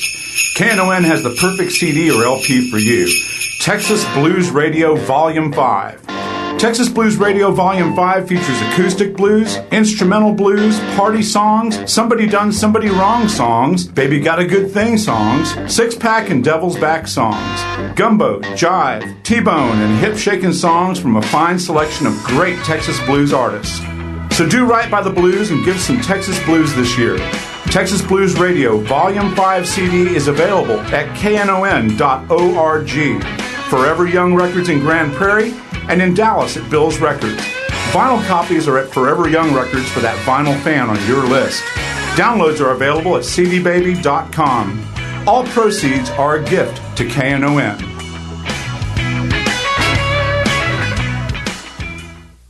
Healthcare.gov is the website where you can find out about the health insurance marketplace and the Affordable Health Care Act. It has information, tools, and checklists to help you find affordable health insurance. Healthcare.gov is the place to go to find affordable health coverage and see if you qualify for lower costs on monthly premiums. The health insurance marketplace. Better options, better health. Learn more at healthcare.gov. United Labor Union's Local 100 has certified navigators available to assist in person. No phone trees, no frozen websites, just someone to assist. For more information, 214-823-2001 or toll free 1-855-889-4325. All right, we're back on Church Information and Open Forum. You can call us at 972-647-1893. Where are we? Billy Ray? Let's go with Billy Ray on, line 2? All right. Good morning. Good morning. How are you this morning? Oh, I'm doing fine. Y'all almost got on the topic that I want to comment on the George Zimmerman thing. I haven't heard anybody say anything about the George Zimmerman thing. Well, he's been in the paper for the last couple of days because I've been reading it. The Rush Limbaugh and the what's the name, Gerardo and all the other people, Sean Hannity and all those Trayvon Martin. What did those people got to say now? And all the people that helped got him off. I was in Orlando, Florida, and I watched the whole trial while I was on vacation. And believe me, everybody got on that stand live for George Zimmerman. What do the world got to say about him now? You know what I believe a lot of white people are saying in their back of their minds who's pro-Zimmerman? Well, we finally got even for O.J. Really. This is the way a lot of people think. We got even for O.J. And believe me, they still mad with O.J. Yeah, they are. They feel like O.J. beat their system. So it's just one of those things. It's just a thing that we got to keep before their eyes. We have got to keep that jab in their face. Look, we know O.J., we don't know if he killed that woman or not. We don't know. And I was told, I talked to Johnny Cochran and what's his name, Douglas. Both of them said, no, O.J. did not do it. They could have told me he did. And the evidence said, if it does not fit, you must have quit. The glove did not fit his But Zimmerman, we know, killed Trayvon. He admits to killing him. But now, the reason why, if you stalk somebody, track them down, they supposed to defend themselves. You could have been a sex offender trying to molest a boy. You don't know what it was. And we don't know what happened. Absolutely. We don't know what he said to him. So it's obvious. And they still try to compare O.J. with that, but they're two different worlds altogether. Yeah, well, the thing about the George Zimmerman thing, everybody know who's the perpetrator now. Everybody knows. But did you hear what his first wife said? She said he was always like that. Yeah, well, I just wanted to throw that out there because nobody's talking about it, and it's been in the paper for the last couple of days. Yeah, it's been in the paper the last couple of weeks since he ran his girlfriend out of her own house and locked her out and all of this. And when the sheriff shows up, he didn't, he tried to lie and say she was doing wrong and everything. How you going to say someone else is mistreating you and you locking them out of their own house? So, okay. The man is a big liar. In yesterday's paper, either the day before that, when they arrested him, he had 100 rounds of ammunition and about 12 guns or whatever in the car with him. Well, but look at the general public causes out there. This police officer, where was it down around 40 somewhere down there off in there? When he found out it was George Zimmerman, he had pulled over for speeding. He out there taking pictures with him and all, wanted to be seen. That's the mentality of people. See, characters like this cannot thrive. Well, the big rally that they had down at City Hall, if it wasn't just for them to be seen, why aren't they doing a press conference now about that? Reverend Sharpton needs to be doing a press conference now about. Well, look what's going on with him now while y'all indicted. And if you're gonna lead it, that's the point that I'm stressing. Yeah, if you're gonna lead a rally, lead it to the end. Don't start it and stop. What about all those people that were down in City Hall and all that? If you're gonna do a rally, continue to do it. Don't just stop, because a lot of people say you're doing it because you want to be seen on TV. And when they say that about us, I don't get offended, because I know we fight the battle until it's over with, or until we can't do anything else. Not just a photo op. Not just a photo op. Why aren't we rallying downtown or rallying all over the United States now about what this boy is continuing to do, and nobody's saying a word about it? That's right. That's exactly that's the point that I'm stressing right now. So y'all are saying hypocrisy is somewhere lurking strong in this situation, because really the general public has a stronger case now than they had, and see what Al Sharpton and all the rest ought to be pushing is for the Justice Department to come on with it now. Absolutely. You can indict him on civil rights. See, what we do past in the state of Texas is we fight battles till we can't fight them anymore. Charity starts at home. I'm not going to worry about what's going on in Florida if it's happening right here in Texas. Right. And so when while they were going out there after the George Zimmerman case, there were several police shootings here right here that we couldn't get no churches to get together and rally with us to help support these families that lost their sons behind unarmed shootings. So this is a result of what you get now. Now the people are actually seeing, well, if you were doing this big rally then, why ain't you doing something now? Yeah. He's got in trouble several times since shooting the young man. People here don't care unless it happened to them personally in their family. That's the mentality that they have. All righty then. 972-647-1893. Let's go to Pastor Bob on line 3. Good morning, Pastor Barnett. Good morning, Pastor Bob. You all right? I'm doing fine today. Happy Thanksgiving. Same to you. And anyway, I am. I heard what you said a while ago about the African American Masonic Lodge being an important part of the community. It's not as big in the community as it used to be. No, it's not. But it used to be years ago. If you were anybody in our community, you had a Mason, a Masonic, or Eastern Star burial, and the people, you were highly respected to be a part of the Masonic lodges. You were expected to be. I've written 3 books, including a history of the Prince Hall Grand Lodge of Texas, which began in Brenham, Texas in 1875. It sure is. That's near my hometown. You are so right. Yes, it did. Norris Wright Cooney was the first Grand Master, a very prominent man in his day. And the current Grand Master is Wilbert Curtis of Waco, a very good friend of mine. My book is entitled Prince Hall, Freemasonry in the Lone Star State from Cooney to Curtis, 1875 to 2003. It bothers me to no end that I find so many people. Now, I get the impression that many people in the African American church have been influenced by white fundamentalists who believe that Freemasonry is a cult. And you know, that is so sad, because when we go look at white fundamentalism, most of those people did not have ancestors that were elite. You know, they're poor. Those who had elite ancestors are rich today, because genes just pass on. Right. And they didn't understand and could not really afford to be in the Freemason, because the way they thought and the way they did things helped to build this country. The elite blacks who knew what was going on, they helped they built this country. Masons, both black and white. Freemasonry. And so much ignorance is around Masonry. That's a cult. Something is going on. They don't know. They don't know, and have failed to try to even learn. They think it's something. Yes, allow white fundamentalists to demonize great organizations, and because of ignorance, they don't understand, don't know what's going on, how Masons have come together. You have some of your greatest hospitals in the world a Masonic hospital. That's right, including the Scotch Rite Hospital in Dallas. That's right. Yeah, right there. Was that Maple and Cedar Springs, or what is that? One of those streets right in that there. area, yeah. Yeah. Well, you have St. Jude's. They take children for free worldwide. Well, St. Jude's is not a Masonic hospital. No, but it's heavily. Now, it was founded by Danny Thomas, but a lot of Masonic money has gone in there. I know the story about that. Danny Thomas was not a Mason at the time. No, not at the time, but he became one. A child needed a procedure that was only available at the Shriners hospitals.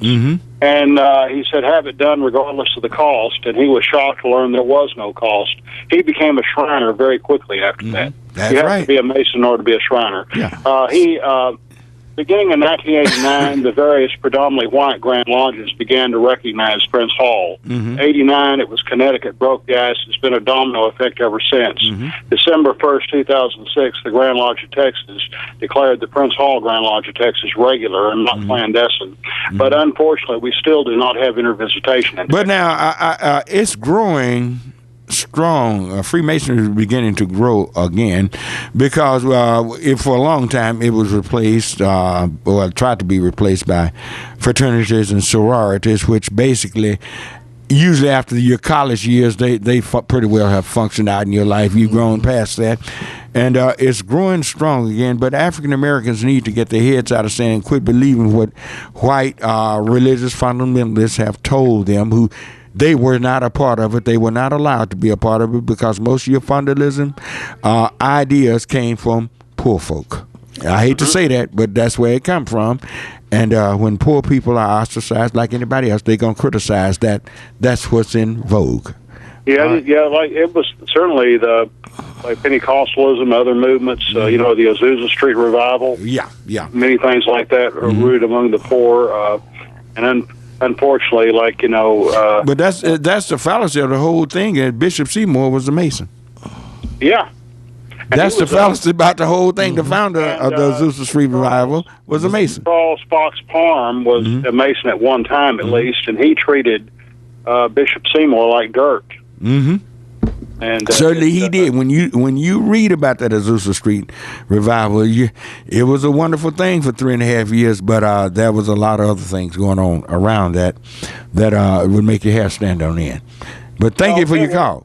Okay, and have a Merry Christmas. All right, same to you. All right, 972-647-1893, 972-647-1893. Where we are, is that Randy on line one? All righty, good morning, Randy. Good morning, you guys. How y'all doing? Fine. How you doing, Randy? I'm doing great. Good. All I can say about the Masons is my dad's a Mason, and I got a cousin that's a Mason. But all I can say about the Masons is on the local level, I can see that they're very good in community help and stuff. But if you do research deep into their history, there's a little bit of shady things going on. Just like, the Catholic Church is not positive. The Catholic Church is not always positive. I mean, they had the... Randy, the Masons might support making grass legal. How would you like to get them on your side? That's fine, too. But like I said, the Masons, they have some shady things going on in their past. But that's not really what I called to talk about. My question is, when you were talking about Malcolm X a while ago, and didn't a lot of people know him or even respect him or even anticipate to follow his ways? Because Malcolm X, I think, realized what this country thrives on, and that's violence. This country, Malcolm X was ready to take up arms against this nation. Well, no. At the end of his life, Malcolm X had made a complete turnaround. That was one of the main reasons why he was killed. But now, let me say, I never said he wasn't a great man, Randy. I didn't say he wasn't a great man. Had great ideals. But I'm just saying he was not what you call a household name in America. Right. He wasn't. Right. Now, most people never heard of him. This is my question. If he would have been able to survive, and JFK would have said that we're going to go with Malcolm X's ideals, do you think that the black community and the immigrants of this nation would be at a different spot than they are now if JFK would have made the decision to go with Malcolm X and the thoughts that he was having versus Mr. King. And I'll hang up and listen. Well, that's hard to say because you have to understand, we have the FBI, we have the CIA, we have other law enforcement agencies was ready to take up weapons had they gone with Malcolm. Yeah. Now, I didn't say John F. Kennedy did a bad thing by going with Martin.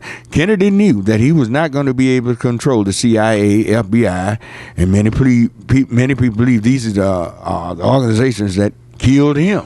I don't think he would have been. I don't think that decision was the criteria of why we live the way we live today. I don't think it had anything to do with any of those individuals. I think it has a lot to do with us as a people. Well, we're missing a great argument doing that thing was Joseph H. Jackson, the president of National Baptist Convention, who said that it was not time for us to integrate because if we integrated, he said 40 years from now you wouldn't know Black America. He said that right here in Dallas at the Dallas Memorial Auditorium in 1966. Really? He said that, yes. He said Kennedy, King need to come out of the streets because he's going to be tricked. He's been tricked into thinking that we will be equal by changing certain laws. But he need to understand, if we even change the law, they control the law, they'll change the law again subtly, and we'll never know really what happened to us, and we won't know us in 40 years. Now, 1966, 40 years from 66 is what, 2006? Do you know Black America in 2006 and versus 1966? We really don't. So there are a lot of people that really had this argument that Randy, I don't know. I can't answer your question. Possibly we might have been, then possibly that might have been a massacre in this country because, look, they had weapons. And believe me, the most well-armed population on the face of the earth, civilian population, is white America. I don't know. All righty. 972-647-1893. Let's get our job line in. Is this the job line this time? The real job line. This is the real job line. All right. Let's bring Greg in on. He's on line one. All righty. Good morning, Greg. Good morning, Reverend Barnett. I sure was. Boy, I thought you had a bottle of Jack Daniels in you. I was interested. I heard Greg Barber's on the job. Man, let me listen in. I ain't never heard that. Yeah, he was lit up like a Christmas tree, but he had some good ideas. All right. I want to hear what he got to say. I'm always giving the job line. I want to hear what he sounds like. Yeah, well, I said, but he must have a cold or something. But anyway, are there any jobs out there? There are some jobs out here this morning on our SAT job line. That's Solutions and Action Today job line, brought to you every Saturday morning during church information and open forum here on Knon 89.3, the voice of the people. This morning we have Ironwood Connection is looking for warehouse workers. The number for inquiry is 817-701-2006. Once again, that number for inquiry is 817-701-2006. PPG Industries is looking for warehouse shipper. They're asking you to apply online at www.ppg.taleo.net. Once again, that web address is www.ppg.taleo.net. Pipware LLC is looking for warehouse workers. They're having a job fair Friday, December 6, 2013, 1 p.m. to 6 p.m. at 1540 High Meadows Way, Cedar Hill, Texas. Once again, Pipware is having a job fair. They're looking for warehouse workers. They're having a job fair Friday, December the 6th, 2013, 1 p.m. to 6 p.m. at 1540 High Meadows Way, Cedar Hill, Texas. Tank Gobain Corporation is looking for warehouse workers. They're asking you to apply online at www.jobs.saint-gobain-experience.com. Once again, that web address is www.jobs.saint-gobain-experience.com. DXP is looking for warehouse associates. They're asking you to apply online at www.dxpe.com. Once again, that's DXP is looking for warehouse associates. They're asking you to apply online at www.dxpe.com. Uline is looking for warehouse associates. They're asking you to find line at www.uline.com. Once again, that's Uline is looking for warehouse associates. They're asking you to find line at www.uline.com. If you are a child-loving, patient, and energetic individual and would like to work in a daycare setting, the number for inquiry is 972-290-4995. Once again, if you are a child-loving, patient, and energetic individual and would like to work in a daycare setting, the number for inquiry is 972-290-4995. If you are a person affected by addiction and need assistance with your recovery efforts, or an ex-offender trying to make the transition back to mainstream society and needs assistance with job search, the number for inquiry is 214-634-2722. Once again, if you are a person affected by addiction and need assistance with your recovery efforts, or an ex-offender trying to make the transition back to mainstream society and need assistance with job searches, the number for inquiry is 214-634-2722. Today is a good day if you're looking for a job to find one. Let me repeat that. Today is a good day if you're looking for a job to find one. The late, great Bob Marley once said, get up, stand up for your right. Get up, stand up. Don't give up the fight. Reverend Barnett, just a few thoughts on the subject matter this morning. Everyone wants to talk about it, and it has been the vogue to talk about the JFK assassination because it's also the 50th year of the 50th memorial anniversary. I tell you what, let's take a break and put Greg on hold, and we'll talk about it in just a few moments. We got to take a short break, and we'll be right back. KNON thanks you for your pledge to our recent pledge drive. Now is the time to make your pledge count. Be sure to send it in to KNON 5353 Maple Avenue, Dallas, Texas 75235. If you missed our pledge drive, you can still support community radio by donating online at knon.org. Your pledge only counts if you pay it.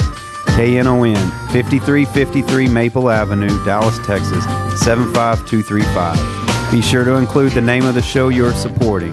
For questions about the pledge drive, 214-828-9500, extension 234. All right, we're back on Church Information and Open Forum. We were listening to just a moment ago to Mr. Greg Barber. Let's bring Greg back on, and you can call us at 972-647-1893. All righty. Greg, you still there? Yes. All right, go right ahead. This was a 50th year memorial anniversary of the assassination of Medgar Evers, a giant in civil rights and voting rights. Was also, I believe it was June 12th, I believe, or it was in June 1963. Also, you brought out, and most people didn't know this because the campaign had gotten so vicious that Richard Nixon and John F. Kennedy were friends. No, they were tight. They were tight. They had the same political philosophy. His philosophy was no different from Richard Nixon, but he was pushed by several civil rights leaders and people like Stuart Simonton, Hubert Humphrey.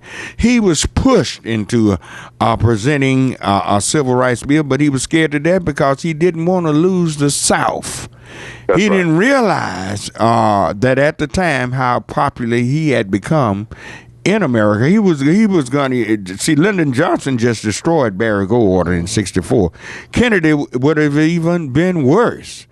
He had become very popular, but he was still a moderately conservative president that had a leaning that most people thought he was a liberal. He was not nearly a liberal as he thought. Now, the real liberal in that group at that time was Robert, not John. Right. And Robert was the attorney general. He was pushing different things, and he and John used to argue, and along with Dr. King and Roy Wilkins. See, these were the famous civil rights leaders. Roy Wilkins, he was the general secretary at NAACP. He was very good. Roy Ennis, all of these people, and they were pushing Kennedy. Yes. The biggest force, and most people didn't know that, the biggest force at that time, before the March on Washington, this gentleman had threatened to put 10,000 on the Capitol, on the White House steps, years before that. The biggest force in the movement at that time, and this was who named King as the point man, was A. Philip Randolph. That's right. He and his Pullman car porters See, that was a great job for a black man back in the days. One of the blessed jobs a black man could have, working class. And he threatened Franklin Roosevelt, say, "I will put 10,000 blacks on your doorstep in the morning." Mm-hmm. And Roosevelt backed down. Yeah.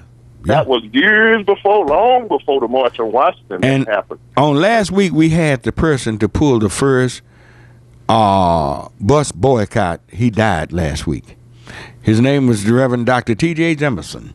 He pulled the first bus boycott in Martin, and Joe Laurie and all of them went to him to find out how he pulled that off in Baton Rouge, Louisiana.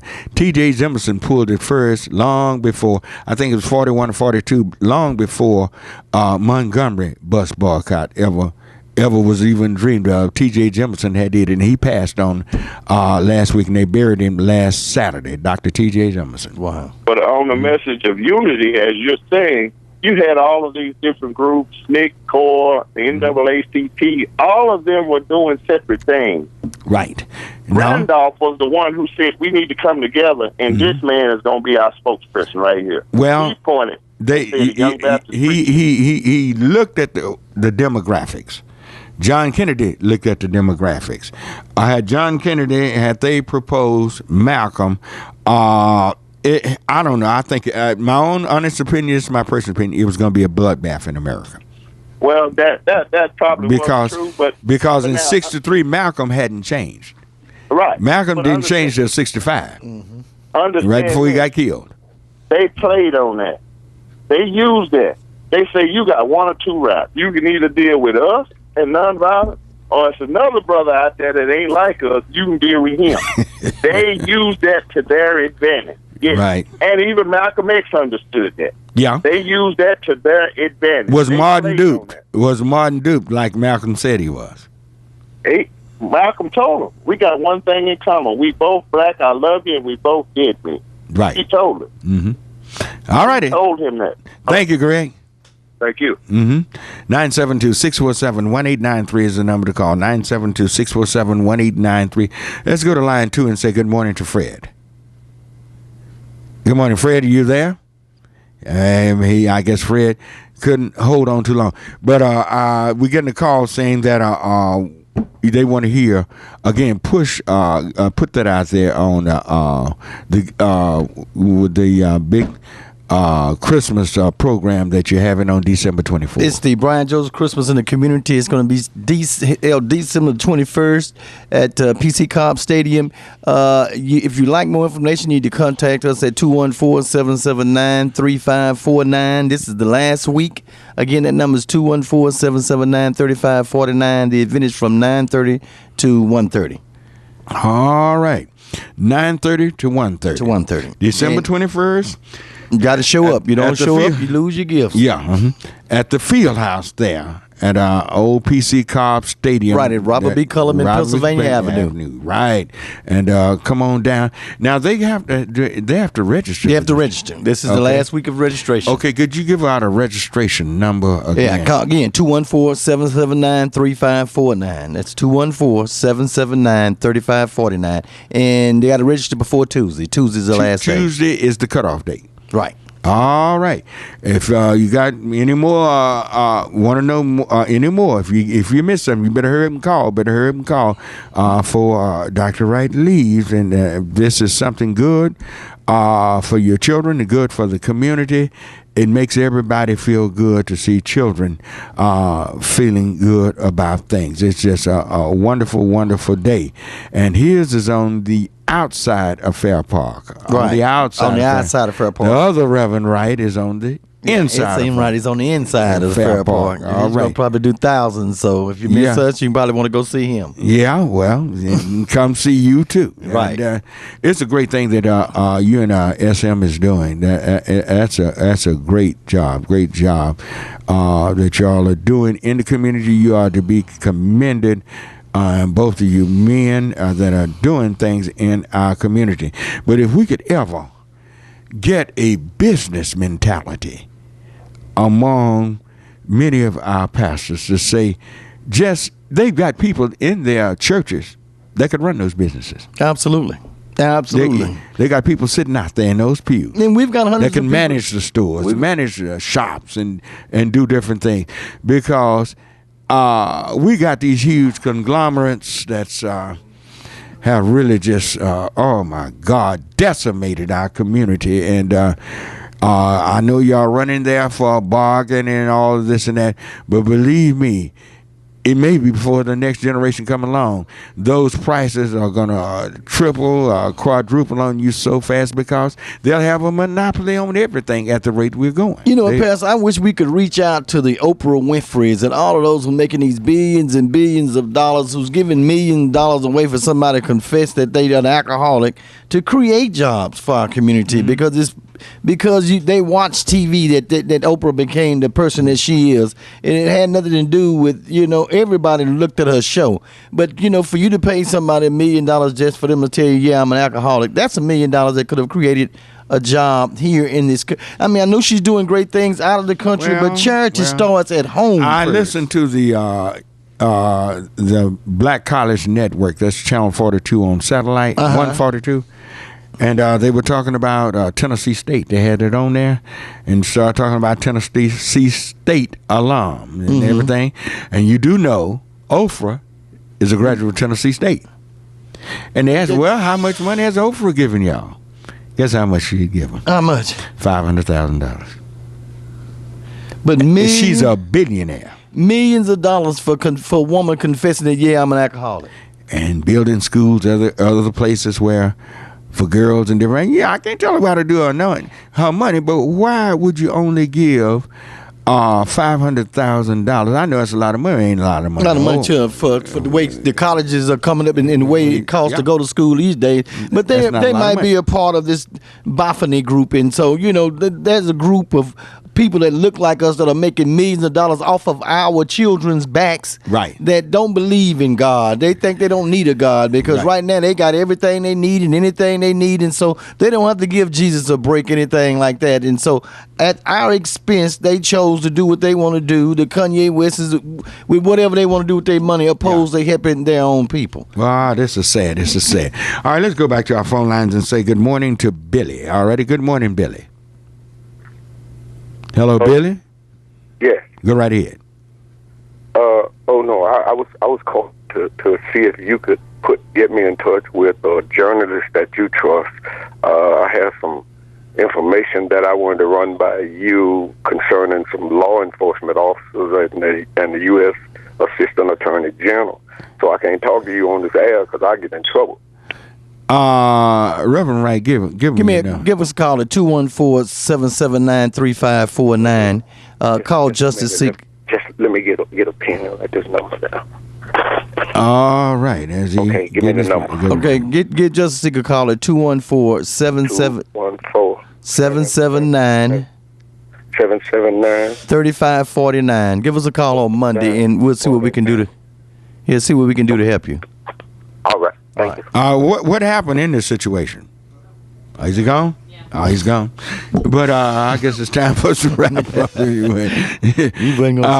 But see, it's so much going on out there, and you got to be on top of things.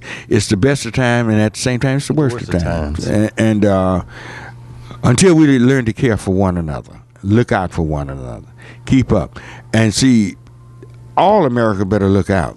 We are falling into a trap.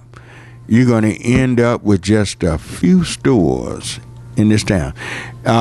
Just think about all the stores we used to have. We used to go down certain streets, certain boulevards, and this, that, and that. They all are being absorbed by these huge chains. The Ben Franklin's and all of those little stores. Yeah, on the 5 and dime store. 5 and 10. Ben Franklin 5 and 10 on 2nd Avenue. Yeah, you had everywhere, and see, these stores provided jobs in our community. Yes, they did. Yes, they did. People, you could ride the bus to work, or some people even walked and different things. But it's really, we need to wake up and see what's really happening to us. And it's a sad situation when we cannot I don't know, we don't think straight or watch what we do, and these huge chains and all of this, they're going to make billions, and we're going to spend billions with these people. But one of these days, those prices are not going to be low anymore. That's right. They're going to be sky high. Is that them calling now? Yeah. It might be somebody from a big chain calling. But anyway, thank you, Reverend Wright. Thank you, Pastor. And again, would you give that information about the... Again, it's going to be at the Brian Joseph, the 6th Annual Brian Joseph Christmas in the Community Justice Seekers Humanitarian Award ceremony. December 21st, 9:30 a.m., Robert B. Cullum. For anyone who's interested in participating, they need to give us a call at 214-779-3549 before Tuesday. Tuesday's the last day. So just give us a call, and we'll get back in touch with you. Thank you, Pastor. Of course, you're going to be there. We're going to honor KNON and several other organizations, and we thank God for all the work that you guys do. All righty. Thank you for being a part of it. And those of you who have not paid your pledge, and those who would like to make a pledge to this show and to KNON, you can call us right now at 972-647-1893, 972-647-1893. The most unique show, most unique station, and we want you to make your tax-deductible pledges, and call it in and support the program. Definitely, nothing is definitely too large, and nothing is not too low. We want to take those pledges. We want to do something with them, and keep bringing you information that can be germane to helping you push forward. We want you to go forward, want the community to grow, want everybody working together and pulling together to make this a better community, a better city, a better state, better nation, and a better world. So y'all have a wonderful week. I'm the senior pastor of Heavenly Joy Church. We're located at Bruton and Masters right here in the city of Dallas. Service again at 11 o'clock on Sunday morning, Sunday school 9:30, Bible study on Wednesdays at 7. Come by. We have a great Bible study. So may the Lord bless you and keep you. We got to run, and thank you all for producing. Live in Doc, and y'all have a wonderful day. Bye-bye. KNON 89.3 FM in Dallas and Fort Worth, the voice of the people. Business owners, tell KNON's listeners about your business. You can put your business or event on KNON. KNON currently has space available to run announcements for you. Tell KNON's listeners about your goods, services, nightclub, concert, or event. Help keep the voice of the people on the air while putting your information on the air. KNON's been named the #1 radio station in Dallas by both the Dallas Observer and D Magazine. Put your business with Dallas's #1 station. Call now for more information at 214-828-9500, extension 227, or extension 233. For more information, go to KNON.org and click on the Run Spots on KNON page. It's a great way for your business to support community radio while letting more people know about you.